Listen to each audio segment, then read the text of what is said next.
د اسلامي امارت او تاجکستان ترمنځ اړیکو ډېرې لوړې او ژورې تجربه کړې دي. دا اړیکې وروسته له هغه ترنګلې شوې چې د افغان پوځ پخواني چورلکې چې تاجکستان ته لیږدول شوې وې اسلامي امارت ته ونسپارل شوې او د اسلامي امارت چارواکو په ځلونو غوښتنه وکړه چې دا چورلکې د اسلامي امارت پوځ ته وسپاري. خو د څو سرحدي شخړو او د افغانستان له خاورې تاجکستان ته د یو شمېر قاچاقړونکو او ترهګرو ډلو د ننوتلو وروسته د دواړو هیوادونو ترمنځ اړیکې ګرمې شوې دي. په دې وروستیو کې د تاجکستان د بهرنیو چارو وزیر سراج الدین مهردین اعلان وکړ چې هیواد یې غواړي د تاجکستان د ملي ګټو پر بنسټ د سرحدي شخړو د زیاتوالي د مخنیوي لپاره له اسلامي امارت سره همکاري وکړي. تېره میاشت د دواړو هیوادونو د پولې په اوږدو کې د وسلوالو نښتو د زیاتوالي په ځواب کې نوموړي ویل چې د افغانستان او تاجکستان امنیتي ځواکونه د دې پیښو د مخنیوي لپاره په ګډه کار کوي.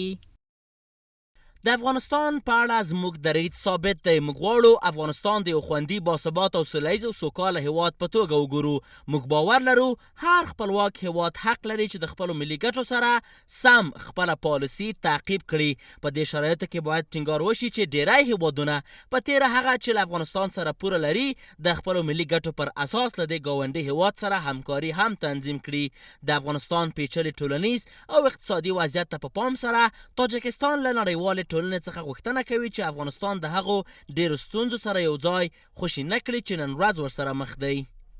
دو کشور همسایه مشترکات فراوانی با هم دارند که میتوانند با هم کنار بیاید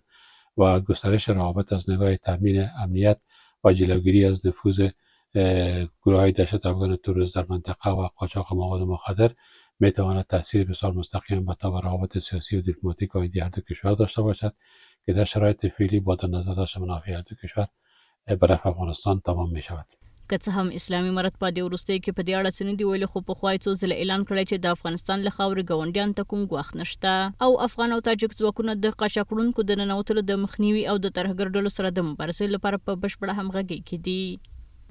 در بیشتر از 4 سال گذشته حکومت افغانستان اعلام کرده که ما به 3 اصل حکومتداری میکنیم: اقتصاد محور بودن، عدم مداخلت در کشورها و امنیت. این که تاجیکستان هم میخواهد بر همین محور با افغانستان تعامل داشته باشه طبعا که گام مثبتی هست، چرا که در بعد همسایگی میشه از نقطه نظر اقتصادی و سیاسی هر دو کشور منفعت کسب بکنن و تقابل هایی که مطرح بحث است از طریق گفتمان بر راه حل پیدا میشه. د تاجکستان د ملي امنیت کمیټې پخوا په ځلونو د نښتو او د قاچاقړونکو او ډلو د له منځه وړلو راپور ورکړی و چې هڅه یې کوله د افغانستان له خاورې د هېواد ته ننوځي.